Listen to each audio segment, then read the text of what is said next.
Hi, this is Sandy Nightpaper with Running Wild, and today I want to talk about strength and flexibility for runners to help prevent injury and keep you running healthy and strong. Okay, to start off, I just want to start talking about flexibility. I know there's some debate about it for running, but I just want to kind of give you at least my point of view of how flexible you need to be for running.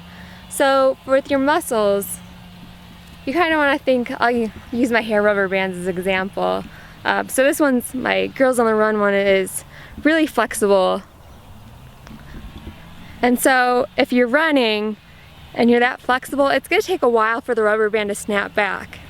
But this one's pretty strong and a lot tighter, so I don't have to stretch it very far, and it's going to snap back really quick. So applying that to your running, you want your muscles to snap back and have that energy in them. You don't want your muscles to be too flexible, and it takes a long time for your muscles to snap back and propel you forward. That said, I'm of course on the side, don't stretch before your runs, or at least do static stretches. I just read another article yesterday saying that can actually inhibit your performance, especially in a 5K. If your marathon effects would probably wear off, but you don't want that. But I will suggest doing some dynamic stretches about 10 minutes to 20 minutes after you're warming up before a workout.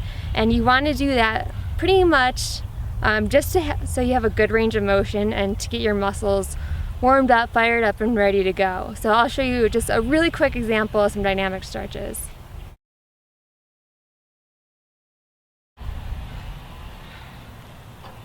Sideways, back and forth.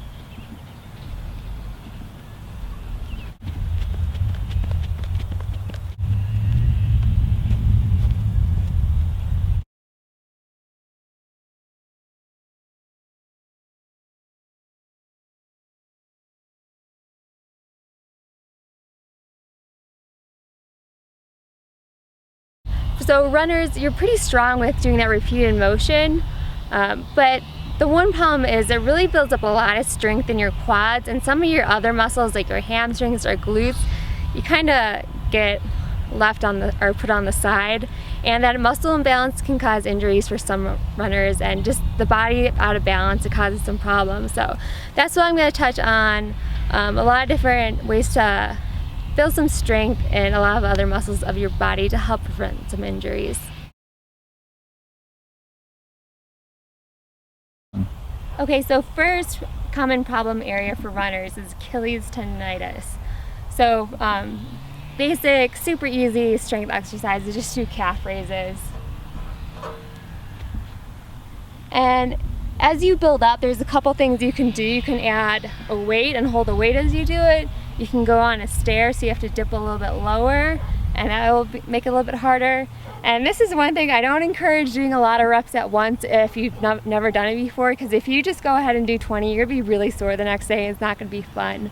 And of course, common stretch, just like that.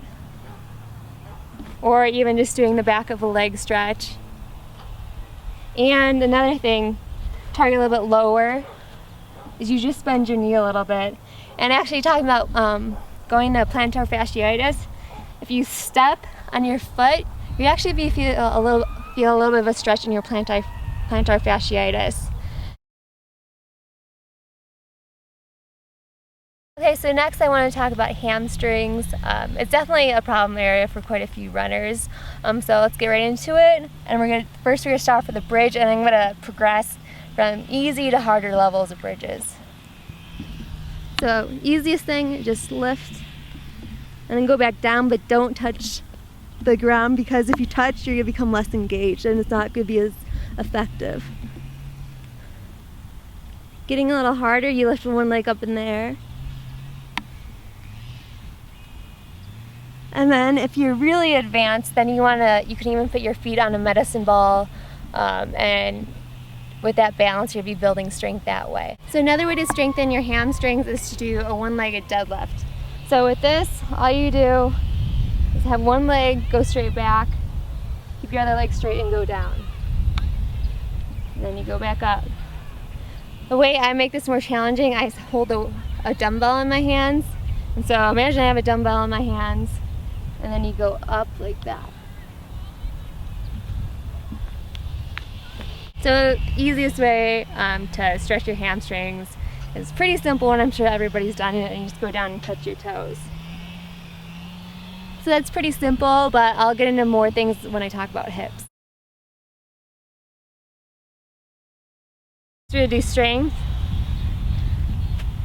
And one thing to do is donkey kicks. So you just bring your leg in and all the way up. Next is side leg lifts. And you want to try to get your leg parallel to the ground, but that's kind of hard. And you could also just do simple lunges. But make sure you have good form with this, so you don't put any stress on your knees.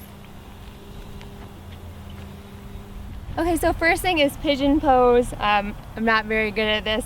My hips are definitely tight. But basically, just lay like this. Then I normally look over my opposite shoulder because I'll bring my other hip forward, so I'm a little bit more at balance for this pose. And then you just kind of work your way down.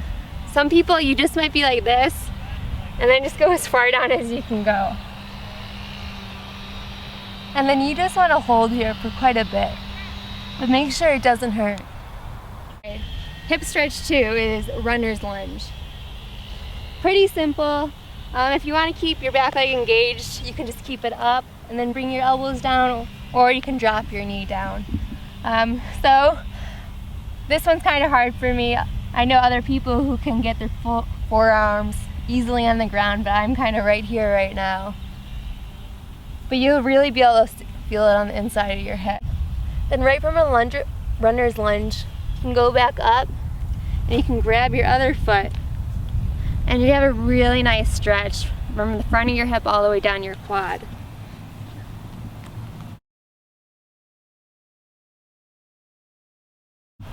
Okay, next up is IT band. I think for strength in IT band, it's kind of hard to do, but if you keep balanced and do some of the other exercises, that will really help. But I can show you a stretch. It's really simple. All you do is cross your legs and touch your toes, or as far as you can get. And then you're really stretching your back leg for this one. If you want the stretch to go a little bit deeper, you just walk your hands to the side.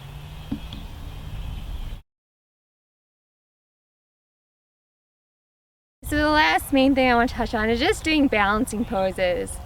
And I suggest this because whenever you're balancing, especially barefoot, you're working all those little muscles in your ankles and feet that are really going to protect you against foot and ankle injuries. So I'll just show some quick examples of some. They're all kind of yoga poses, so if you don't like that, you can change it up. But do pick one that works for you.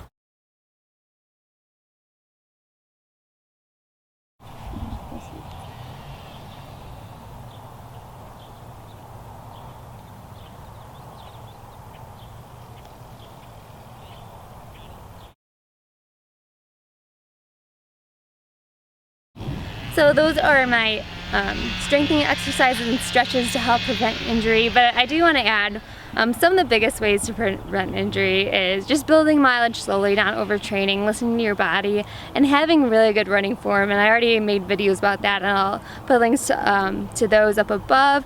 And also having a strong core will help you stay balanced and really run with good form as well. So make sure you're well-rounded and do all of those things.